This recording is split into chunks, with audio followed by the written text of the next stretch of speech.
Musim hujan diprediksi akan lebih cepat dibanding tahun-tahun sebelumnya.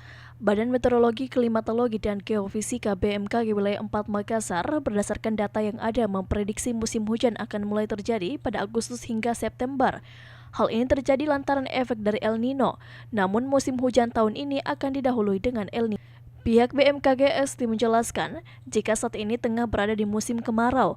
Meski demikian, El Nino beberapa waktu yang lalu menyebabkan suhu permukaan air laut sekitar kota Makassar masih hangat, ditambah dengan kelembaban udara yang cukup tinggi, yang berkisar antara 70 hingga 80%, yang menyebabkan potensi terjadinya hujan di kota Makassar.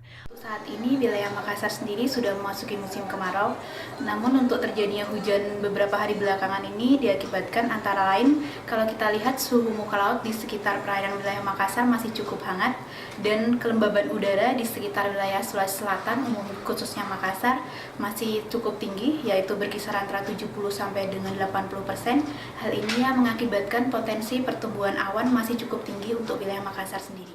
Selain itu, hingga beberapa hari ke depan, diprediksi kota Makassar akan diguyur hujan dengan intensitas ringan, terutama pada sore atau malam hari. Irfan, Fajar TV.